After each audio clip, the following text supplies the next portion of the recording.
What's up, everybody? This is LibUX, a podcast about design and user experience for libraries and the higher ed web. I'm Michael. I'm Amanda. And we're here with our podcasting superhero, Steve Thomas, to talk all about essentially the process and the user experience and landscape of podcasting.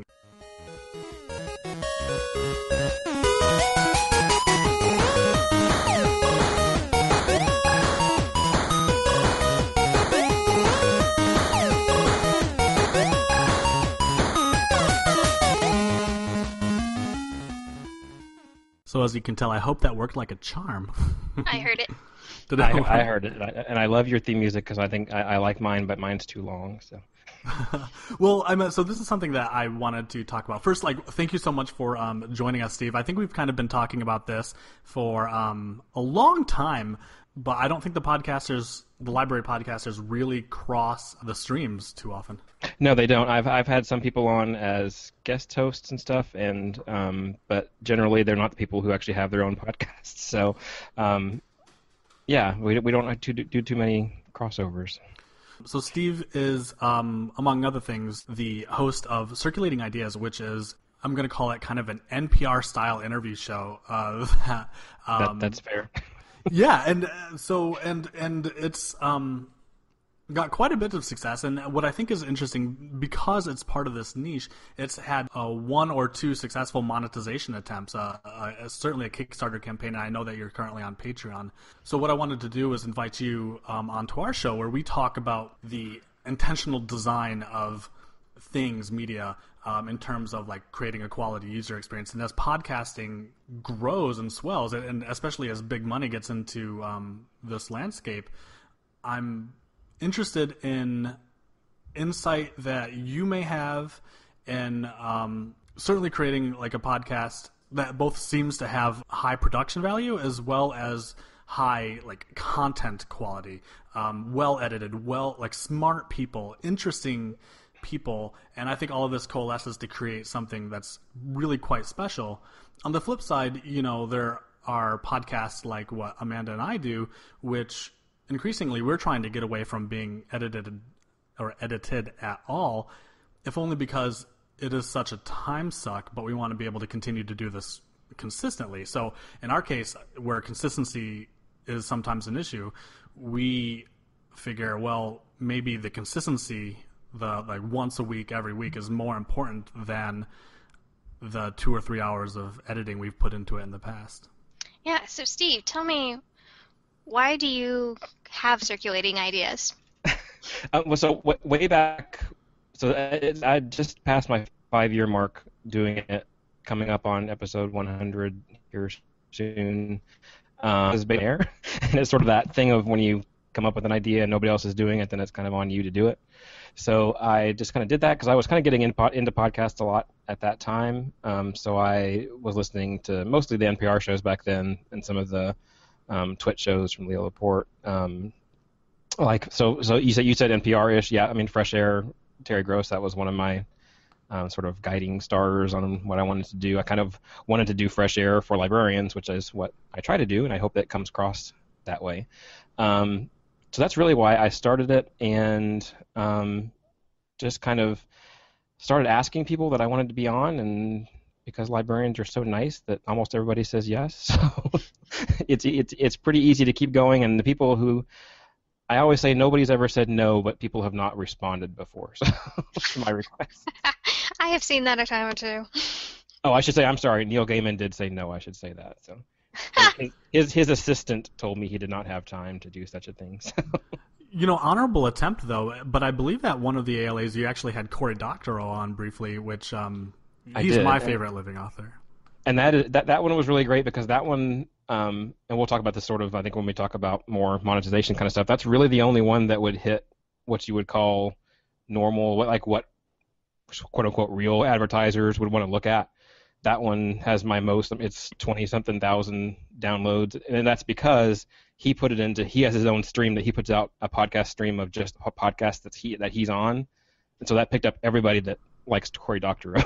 To dovetail into that, that's actually pretty interesting in that, Cory Doctorow's creative philosophy is, the artist's greatest enemy is obscurity, right? So if you don't put it out there, it never gets out. So driven by this, most if not all of his essays, his literature, his podcasts, he makes effort, and I'm curious if he actually talked to you about this or if he just did it, but he makes effort to essentially like negotiate Creative Commons licensing so that in the end, like, he appears on a bunch of podcasts and radio shows, and then he re-syndicates those episodes through his own podcast feed, which is super interesting. And I've sometimes wondered, does he talk about this before? Is this conditional? I'm trying to remember now, and I would have to go back and look at the emails that we had. I don't believe we talked about it. Or we might have, but I mean, I do make mine Creative Commons.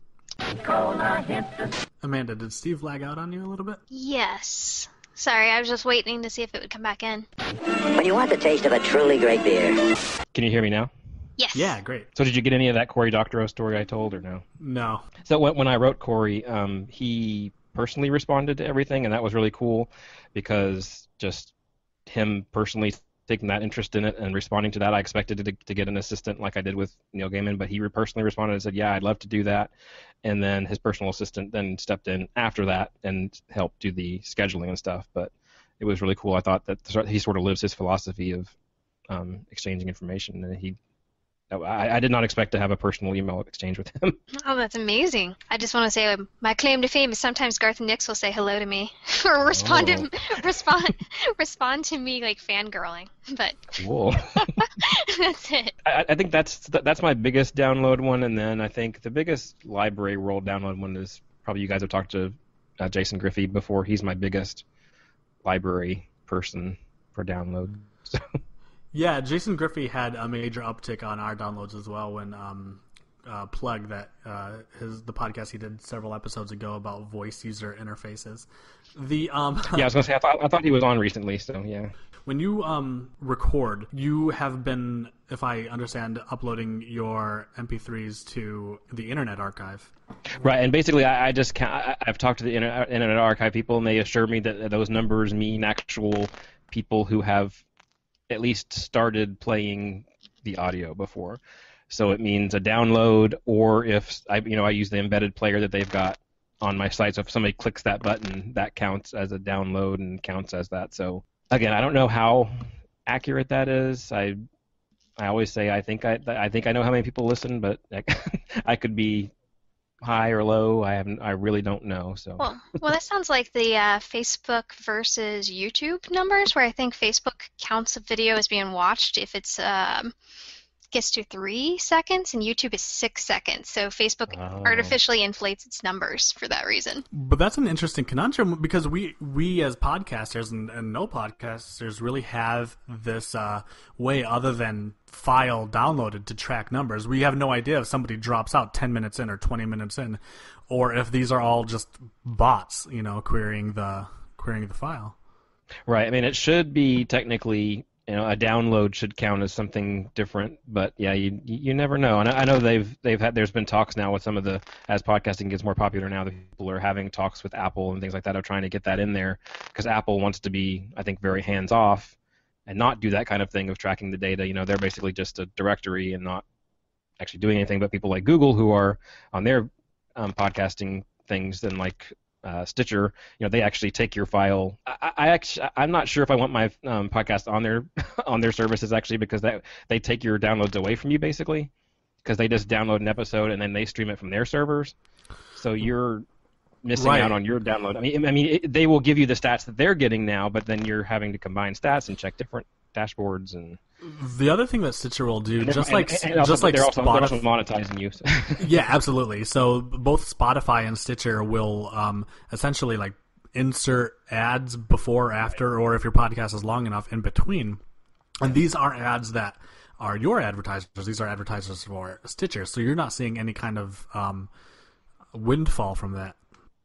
Yeah, I actually did recently take I used to have it on Stitcher, and I took the Circulating Ideas off of Stitcher actually recently because of that, and also because I looked at it and I had like 5 people listening through Stitcher, and I was like, well, they can get over it. So. Yeah, I use Pocket Cast on my Android to get these downloads. I listen with Overcast on iOS, so that's my podcast app of choice. And I used to just use the podcast app on my phone. So So I wonder how you, given this kind of confusing information we get about whether or not our podcast is listened to. I wonder, like, what are your metrics for success? I'm sure, there are a lot of podcasters, certainly we do it because we like to do it and we like to be part of the conversation, but I'm sure there's a point where, if Amanda and I put the time that you put into it, where if there's, if we didn't hit some kind of metric over and over, we might just, kind of bow out gracefully. yeah, I mean, right now, I mean, the numbers generally are on an upward curve. I mean, it's not a steep curve at all, but I mean, there was a certain point a little while back. I think it was when I wrote an article for American Libraries that there was a kind of a steep jump there, and then it kind of went back to its regular curvature. And that number has kind of stayed constant at that higher number. So that was a nice little bump there, because my article that I wrote was about podcasting in libraries. And it was actually nice because they didn't allow me to actually talk about my own podcast in the article. I had to talk about other people who did podcasts, and you guys were nice enough to talk to me for that. But now I've lost track of what the question was. Metrics. Yeah, so I guess as long as it's kind of on that curve up, I'm happy with that. I don't really have specific numbers that I'm looking at. I look at it, a lot of times they don't make any sense to me because I'll put somebody on the show that I'm like, oh yeah, this is going to get huge numbers, and then it's like average, and it surprises me a lot of times which episodes are popular and which ones are not. Some of them are people that have like a lot of Twitter followers or a lot of Facebook followers, or for whatever reason they're able to get the word out there. Like, I mean, Cory Doctorow is obviously an outlier, but people like that sometimes who are popular within the library world or within whatever world I've gotten them from. I mean, it's generally librarians, of course, but I do sometimes have other people on just to spice it up a little bit, I guess, for me. I don't know if listeners actually like that when I get on people who aren't librarians, but I think that's part of it to me, that helps me out to kind of think in a different way and have people on who are not librarians to talk about their experience with libraries and to have an outside perspective of how people in the real world are thinking of libraries or looking at libraries. So that's part of, like you said, of staving off that, making you want to just kind of tie it all up and go home. I do, as we're recording this, I'm 3 episodes away from 100. I do look at 100 and say that's a nice big shiny round number where I could just stop and not do it anymore. But I don't know. I don't think I'm going to, but it's really tempting. So. Because I'm sure we'll get to this in a second, but the monetization part of it is, I mean, I do have some monetization I've done. I've a little bit even currently, but no, I mean, I'm not getting a lot of money for that. And, it's all on my free time. It's all time taken away from family and time taken away from just even when I'm doing it, because I usually record the shows when nobody's at home, and so that's fine. But I could be doing other things, obviously, and it is hard to prioritize that sometimes, especially with, I mean, you guys have guests on sometimes, but a lot of times it's just the two of you, so that's a little easier to, but every episode for me, I have to find somebody else and get a schedule with them, and that's so complicated, and that really takes up a lot of the time, is just scheduling. And so that can get really frustrating sometimes, especially when I'm up against, because my buffer tends to be, I'll have 3 or 4 episodes, and then I'll be like, the next episode I have nothing coming, and it's a week out, and like I will say right now, this is a Tuesday. Next Tuesday, there's supposed to be an episode out. I have no audio for that right now. So a week out, I have no idea what the audio is. I don't have anybody planned. I don't have anything. I'm supposed to have somebody doing a guest host thing, and so we'll see how that works. I'm trusting them to get it to me, and when they said they would get it to me. So. What still impresses me sometimes is the realization of, even for a simple podcast, just how much cost there is to it, both real and human hours stress. So we don't do a whole lot, but there's we do pay for like Libsyn, so we have like basically recurring monthly hosting costs, and through our website. So there's kind of a baked-in cost there. The cost for our audio equipment, the cost in our time. Like one of the things that I love to quote is someone once asked Amanda how long it takes to edit one of our podcasts, and she jokes that it's usually editing out my which are which I've come to embrace. I've just about stopped trying to like overcompensate for that. But for a 30-minute podcast, we try to keep ours down to 30 minutes, ideally just a little bit below. Our metrics suggest, at least the metrics through our website, because you can, we have our own audio player on there, and it's kind of interesting to see that people bow out at about the 23-minute mark. If they don't bow out much before. So if they make it past like a certain time, then it's about 23 minutes, which seems to be the most that people can take for us. Maybe that's like the amount of a commute, right? Right. But Amanda will take about 3 hours for for just one of our regular kind of hostful podcasts. And I know that when Amanda's not available, it takes me a god-awful time.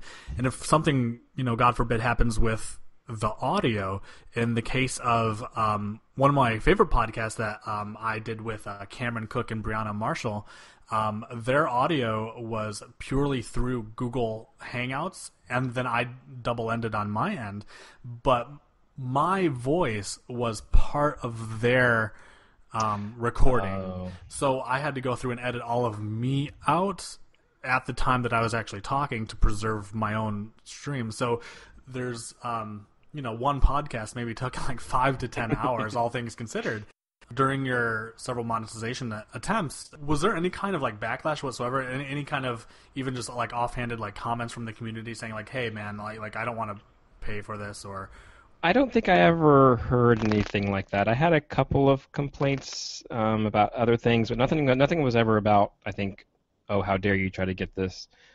How dare you try to get this money? So, I mean. So I'll just tell the listeners if they don't know. I did 2 Kickstarters actually. I did one back in 2013, and that was to upgrade my equipment. I was initially like on a blue snowball mic, and I upgraded to my current the Yeti that I use. And I got some other stuff. What else did I get? An iPad Mini so I could go out. I use that to record when I'm out at conferences and things like that. And then I used a little bit of also the money that I raised to send myself to this Chicago ALA conference so I could do interviews live there. And then the second Kickstarter that I did was much more specifically project-based, that it was to do transcripts of the podcast, because I really wanted to do that, but I wanted to do it. I tried a couple of experiments with free stuff, like uploading it to YouTube and letting YouTube try to caption it, and that was taking so much work. And then me trying to transcribe it myself took so much time because I'm not a very good transcriber apparently. I just can't do it fast enough. I mean, it took me so many hours just to do one episode, and I was like, I just can't do that much. I can't even, I guess, is the so I did that, and I had a professional transcriptionist person come and transcribe them up to a certain point. And both of those were supported. The first Kickstarter was supported, I think, 150% even, so pretty high. And then the other one sort of made it over the finish line, but it was sort of collapsing right at the end. And it was like literally the last hour of the Kickstarter that it funded. So I don't know if for that transcript one, if people didn't think that they needed transcripts, or if they got tired of me asking for money a second time, or what the deal was, why it wasn't as quickly as supported, because it was actually the same. It was around the same amount that I was asking for, but the first one's, I think within 48 hours it funded, and then that last one, like I said, it took the entire 30 days of the campaign to get the money. So I remember when the first one went out on Twitter, and it reminded me of Library Box when Jason did his, and I mean, hugely popular. Everybody was tweeting about it. Like, it was like a volleyball, like, at a graduation. Everybody was trying to keep it up in the air. But I will say, I don't think I ever noticed the second one. I don't know if I just didn't that's part of it to me is like, well, was it on me that I didn't push it the same way, or was it just not? Some of it I wonder if it wasn't as novel too, and it was also the first one was around the same time as Jason was doing his, and so maybe I got some. But I think did I do mine before he did his? I can't. We were doing them around the same time, so that I think we might have fed off. I mean, his obviously was insanely popular. So I don't want to say I made his popular, but. I might have fed off of him a little bit on that, so I don't know what was going on with the second one. If I just didn't, it could have been just I didn't publicize it well enough. So I don't know. And then so currently, then yeah, I have a Patreon now that I have. It's not hugely popular. I mean, I don't even push it super hard. I mean, I kind of have scheduled tweets to go out once every couple of weeks or something to remind people of it or something. And there's I think. 8 people, I think, backing it at close to around $20-something a month. So, I mean, that's not nothing, and obviously I appreciate those people, and I appreciate the people who did the other ones, too, because not only the first one, because the first one really gave me the faith that people believed in the podcast and they wanted to support the podcast, and the second one because I really believed that I really wanted to do transcripts because I was really I was really in an accessibility mindset at the time, especially, but I mean, I still am, but it's sort of, I love podcasts, but obviously there are people who can't hear, and there are people who just don't like to hear, or don't like to listen and learn in that way. So I wanted to have transcripts so people could actually read them. Not only that, but find them better on the internet by searching, because I put them on the website in plain texts, so people can catch them in Google and find them better. And so, I don't know. I mean, again, they both funded, so I'm not. But yeah, the second one did not catch on as much, and yeah, if you didn't see that one, I don't know. Well, it's also possible. Because I'm currently burned out right now, so I'm not paying as much attention to things. Hey, Michael. Hey. We are at the very end of the podcast. So, do you have any last comments or questions for Steve? I put you on the spot. All right, good night, guys. I'll see you. I might have talked to I was just going to continue going with the flow, and we're going to keep all of this in here, right? Yep. No, I was just happy with the conversation as it was going, so I just sort of let my eyes just, blur a little bit. All right, so then I will finish this out with the question, Steve. The last one is, okay. Please. Do you have any tips off the top of your head if people are interested in starting their own podcast? There are a couple.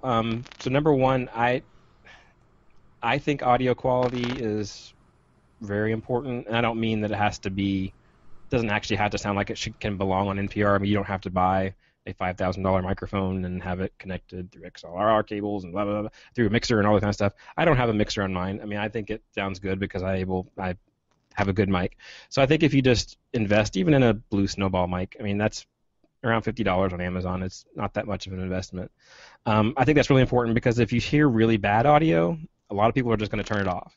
So It doesn't matter what you're saying. It doesn't matter how great your content is. People are not going to listen to grainy, staticky audio. And we, from what we were talking about before, the double ender thing, I would love to do double enders every single time because the audio is so much better. Because if people don't know, it's because when you're sending things through Skype or through Google or just through the internet, that the audio is getting compressed and then decompressed and compressed, and so it's degrading the quality every time you do that. But if you do double ender, you're getting the local recording straight from your mouth into the microphone and then record it and smushed together. I would love to do that every time, but I don't want to force my guests who sometimes I have to convince to get a Skype account in the first place, so I don't think they're going to understand how to record necessarily. Another tip, I had a good one. Just to pick something that you're actually passionate about, because it's hard to keep going sometimes. I mean, I know you guys know that. I know that. I think a lot of podcasters know that. The longer you go, especially, it gets hard sometimes. But if you're passionate about it, I think you'll keep finding your strength for it. So, I mean, as much as I said here, and I've said on Twitter sometimes before, I'm going to quit now because it's just getting too much. That's just a temporary thing, and I'm obviously not going to stop in 3 episodes, and episode 101 will come out whenever. I am going to take a little bit of a hiatus, so spoiler. But it's just, I think if you don't have that passion for the subject like I have, for libraries, and I try to mix it up by having different kinds of librarians. That always helps for me. You guys with UX and all this kind of stuff. I mean, you have to really care about what you're talking about, or you're going to get sick of it pretty quick. I'd like to thank you very much. Yeah, thank you so much for thank you for having me. showing up. Yeah, and thank you for being our guinea pig. I'm kind of interested to make the no editing podcast happen. But like this might be a blog. I'm having some ideas and some observations. And I should say, when I was talking earlier about saying I have a guest host coming up who's late, and people realize maybe a little bit later that you guys are guest hosting one. I'm not like subtweeting you guys while I'm talking. I'm like, it's you guys who aren't getting me the audio. No, you guys have a few weeks left. Yes, we do. I don't want people to think that I was like trying to dig on you while we were talking. You all are not digging on. No, and let's round that up, because we often we love to plug the stuff that we're doing all the time, because Amanda and I are shameless, and so in upcoming Circulating Ideas, Amanda and I are guest hosting, and we will be interviewing someone very special. I don't know if we're announcing that, but this is going to be pretty cool, and like I'm excited for a lot. I'm excited for the interviewee, because it's someone we've been hoping to speak with in general. I'm excited for a little bit of the exposure. There's a little bit of nervousness. We're going to do a little bit more and producing something of quality of that. Yeah. So I think it's going to be really fun. I'm honored to. It's going to be great. You guys are great. The guest you've chosen is great. I tried to have her on before. We just couldn't work out scheduling-wise, so I'm glad you guys worked it out with her. Yes. Amanda's and my lack of quality is charming in itself. So we're going to introduce your audience to podcasting could be if they just did it like a garbage truck on fire. No. I'm going to clean it up. All right. So I have to go. Thank you, everybody, for tuning in to LibUX. As you know, our podcast, more or less, show up once a week, Mondays at midnight. Subscribe in your podcatcher of choice. We're still on Stitcher, but we're kind of thinking about pulling out because they monetize on top of us. Join us for upcoming workshops at libux.co. Great articles, awesome case studies by folks who aren't me or Amanda. We have an academic paper getting published there that's not us. People are throwing things of real value onto that website, so please check it out. Give it your traffic. Give us a little bit of support. Follow at Circ Ideas on Twitter. Subscribe to Circulating Ideas in your podcatchers of choice. Make those MP3 download signals spike. Yes, please. Great, Scott. Just as I did that with my MacBook trackpad, I hit the back button, and I backed out of the Google Hangout. Oh, cool. So we're all set. we're all good. This is your. Oop, he's gone. Yep. All right. Oh, but it still says that we're online. Yeah, no, you and I are still online, I think. Nope, there's... Oh, there he's back. I hit the back button twice because what I'm trying to do is... Hey, is... Michael, it's still showing as online. Yeah, we're totally online. Yeah, this is great. I'm signing out now. As your favorite garbage truck on fire, this has been LibUX, a podcast about quality design. We will see you next week. Thank you so much.